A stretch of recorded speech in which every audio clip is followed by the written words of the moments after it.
Hallelujah, price the lord. ದೇವರ ಪರಿಶುದ್ಧ ನಾಮಕ್ಕೆ ಸ್ತೋತ್ರವಾಗಲಿ. ರಾತ್ರಿ ವೇಳೆಯಲ್ಲಿ ದೇವರನ್ನ ಆರಾಧನೆ ಮಾಡಿ ಮಹಿಮೆ ಪಡಿಸಕ್ಕೆ ಕೊಟ್ಟಂತ ಸಮಯ ಮತ್ತು ಕೃಪೆಗಾಗಿ ಸ್ತೋತ್ರ.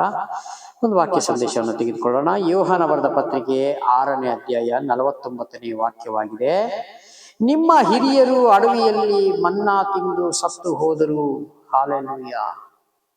ಫರೋಹನ ಕಾಲದಲ್ಲಿ ಇಸ್ರಾಯೇಲ್ ಜನರಿಗೆ ದೇವರು ಮೋಶೆ ಮುಖಾಂತರ ಬಿಡಿಸಿಕೊಂಡು ಬಂದಾಗ ಅಡವಿಯಲ್ಲಿ ದೇವರನ್ನ ಗುಣಗುಟ್ಟಿದ್ರು, ಪರೀಕ್ಷಿಸಿದರು.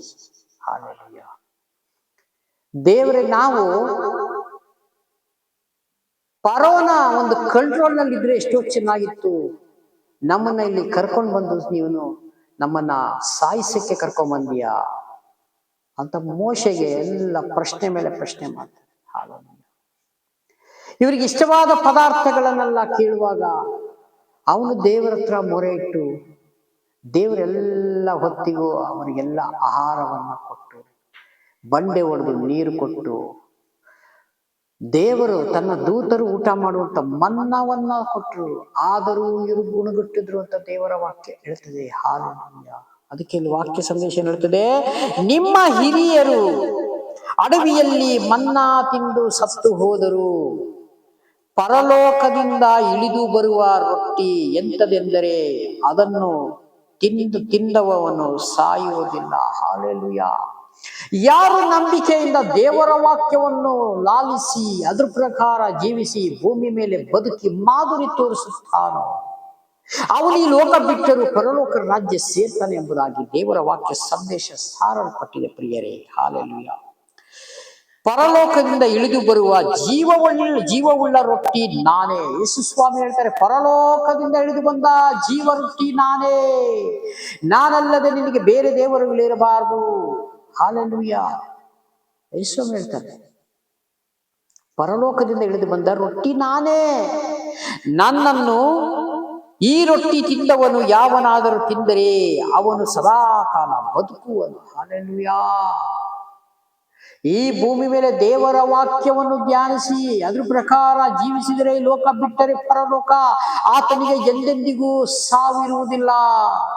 ನಿತ್ಯವಾಗಿ ದೇವರನ್ನ ಆರಾಧನೆ ಮಾಡುವಂತ ಪರಲೋಕದಲ್ಲಿ ದೇವರ ಸ್ಥಳವನ್ನ ಕೊಟ್ಟಿದ್ದಾರೆ. ಪ್ರಿಯರೇ, ಹಾಲೆಲೂಯಾ.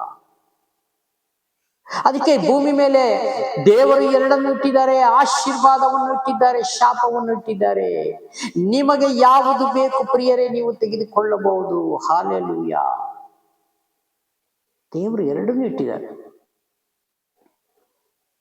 ಪರಲೋಕ ಇದೆ, ಅಲ್ಲಿಗೆ ಸೇರುವಂತವನು, ದೇವರ ರಾಜ್ಯವನ್ನು ಸೇರುವಂತವನು ವಾಕ್ಯವನ್ನು ಧ್ಯಾನಿಸಿ ಯೇಸು ಸ್ವಾಮಿ ತನ್ನ ಆತ್ಮನ ಮೂಲಕ ಪವಿತ್ರ ಆತ್ಮರು ಹೇಳುವಂತಹ ಶಬ್ದಕ್ಕೆ ಕಿವಿಗೊಟ್ಟು ಅದ್ರ ಪ್ರಕಾರ ಯಾರು ಈ ಭೂಮಿ ಮೇಲೆ ಜೀವಿಸ್ತಾರೋ ನಿತ್ಯ ರಾಜ್ಯ ಸೇರ್ತಾರೆ.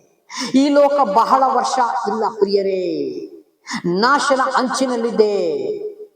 ಈ ಲೋಕ ನಾಶನ ಅಂಚಿನಲ್ಲಿ ಇರುವುದಕ್ಕೋಸ್ಕರನೇ ಅಲ್ಲಲ್ಲಿ ಭೂಕಂಪಗಳು, ಜಲಪ್ರಳಯಗಳು. ಎಷ್ಟೋ ಜನಗಳಿಗೆ ಇವತ್ತು ಏನಾಗ್ತಾ ಇದೆ ಭೂಮಿ ಮೇಲೆ ಎಂಬುದಾಗಿ ಅವ್ರಿಗೆ ಅರ್ಥನೇ ಆಗ್ತಾ ಇಲ್ಲ.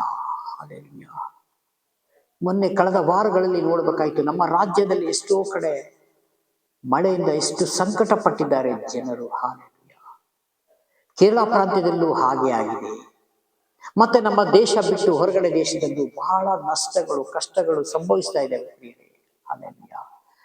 ಹಾಗಾಗಿ ಅದನ್ನೆಲ್ಲ ಧ್ಯಾನ ಮಾಡಿಸಿ ನಾವು ನೋಡುವಾಗ ಪ್ರಿಯರೇ, ಅದನ್ನೆಲ್ಲ ಧ್ಯಾನ ಮಾಡಿ ನಾವು ನೋಡುವಾಗ ಕ್ರಿಸ್ತನ ಬರೋಣ ಸಮೀಪದಲ್ಲಿರುವುದು ನಿಶ್ಚಯವಾಗಿದೆ. ನಾವು ಅದನ್ನ ಧ್ಯಾನಿಸಿ ನಾವು ದೇವರೇ ನಿನ್ನ ಬರೋಣ ಸಮೀಪವಾಗಿದೆ ಸ್ವಾಮಿ, ಅಲ್ಲಲ್ಲಿ ಸೂಚಕ ಕಾರ್ಯಗಳನ್ನ ತೋರಿಸ್ತಾ ಇದೆಯಾ ತಂದೆಯಾದ ದೇವರೇ. ಎಷ್ಟೋ ಜನ ಅನ್ಕೋಬಹುದು, ಎಷ್ಟೋ ವರ್ಷಗಳಿಂದ ಯೇಸು ಸ್ವಾಮಿ ಬರ್ತಾರೆ ಅಂತ ನಾವು ಕೇಳ್ತಾನೆ ಇದ್ದೀವಿ. ಇನ್ನು ಆ ತರ ಕಾಲ ಇಲ್ಲ. ನನ್ನ ಬರೋಣ ಸಮೀಪವಾಗಿದೆ ಅಂತ ಸ್ವಾಮಿ ಹೇಳಿದ್ದಾರೆ ವಾಕ್ಯದ ಮುಖಾಂತರ.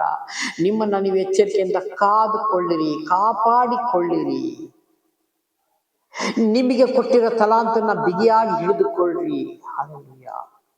ಹಾಗಾಗಿ ಈ ವಾಕ್ಯವನ್ನು ಧ್ಯಾನ ಮಾಡುವಾಗ ಅದೇ ರೀತಿಯಾಗಿ ಮತ್ತೆ ನೋಡಿ, ಈ ರೊಟ್ಟಿಯನ್ನು ಯಾವನಾದರೂ ತಿಂದರೆ ಅವನು ಸದಾ ಕಾಲ ಬದುಕುವನು, ಮತ್ತು ನಾನು ಕೊಡುವ ರೊಟ್ಟಿ ನನ್ನ ಮಾಂಸವೇ, ಅದನ್ನು ಲೋಕದ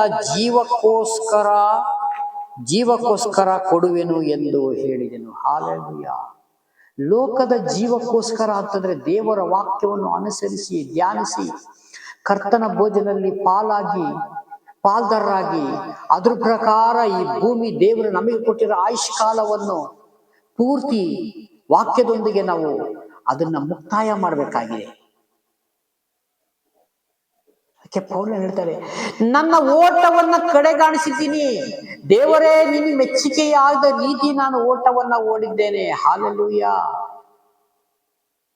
ನನ್ನ ಇಷ್ಟದ ಪ್ರಕಾರ ಅಲ್ಲ ಸ್ವಾಮಿ ದೇವರೇ, ನಿನ್ನ ವಾಕ್ಯದ ಅನುಸಾರವಾಗಿ ನನ್ನನ್ನ ನಡೆಸು ದೇವರೇ. ನನ್ನನ್ನ ಸ್ವಾಮಿ ದೇವರೇ, ನನ್ನ ಇಷ್ಟದ ಪ್ರಕಾರ ನಡೆಯದೆ ನಿನ್ನ ಇಷ್ಟದ ಪ್ರಕಾರ ನನ್ನನ್ನು ನಡೆಸು ದೇವರೇ ಎಂಬುದಾಗಿ ಯಾರು ಮನಮರಗಿ ದೇವರಲ್ಲಿ ಒಪ್ಪಿಸಿಕೊಟ್ಟು ದೇವರ ಕಡೆಗೆ ತಿರುಗಿಕೊಳ್ತಾರೋ ಅವಾಗ ನೋಡ್ರಿ ಅವರ ಆತ್ಮದಲ್ಲಿ ದೇವರ ಕಾರ್ಯಗಳು ನಡಿಲಿಕ್ಕೆ ಪ್ರಾರಂಭ ಆಗ್ತದೆ ಪ್ರಿಯರೇ. ಹಾಗಾಗಿ ಕೊಟ್ಟಂತ ಸಂದೇಶಕ್ಕಾಗಿ ಸ್ತೋತ್ರ ಮಾಡಿಕೊಳ್ಳೋಣ. ಕಣ್ಮುಚ್ಚಿ ಚಿಕ್ಕ ಪ್ರಾರ್ಥನೆ ಮಾಡಿ ಮುಕ್ತಾಯ ಮಾಡೋಣ. ಪ್ರೀತಿ ಸ್ವರೂಪನಾದ ದೇವರೇ, ರಾಜಾದಿರಾಜನೇ ಯೇಸು ಸ್ವಾಮಿ, ನಿಮಗೆ ಮಹಿಮೆಯಾಗಲಿ. ಸ್ತುತಿಗಳ ಮಧ್ಯೆ ವಾಸ ಮಾಡುವ ತಂದೆ, ರಾತ್ರಿ ವೇಳೆ ಕೊಟ್ಟಂತ ಸಂದೇಶಕ್ಕಾಗಿ ಸ್ತೋತ್ರ. ವಿಡಿಯೋ ಮುಖಾಂತರ ನೋಡುತ್ತಾ ಪ್ರತಿ ಒಂದು ಕುಟುಂಬಗಳ ಕಷ್ಟ, ದುಃಖ, ರೋಗ, ಸಮಸ್ಯೆಗಳು ಸ್ವಾಮಿ, ಪ್ರತಿ ಒಂದನ್ನು ಸ್ವಾಮಿ ಬಲ್ಲಾತನು ನೀನು ಸ್ವಾಮಿ, ಅದೆಲ್ಲದರಿಂದ ಬಿಡುಗಡೆ ಕೊಟ್ಟು ಸ್ವಾಮಿ ಸಹಾಯಾಸ್ತವನ್ನು ಚಾಚಿ ಯೇಸು ನಾಮದಲ್ಲಿ ಬೇಡಿಯುತ್ತೇನೆ ಪರಲೋಕದ ತಂದೆಯಾದ ದೇವರೇ, amen. Praise the Lord. God bless you. ದೇವರೆಲ್ಲರನ್ನು ಆಶೀರ್ವದಿಸಲಿ. ಆಮೆನ್.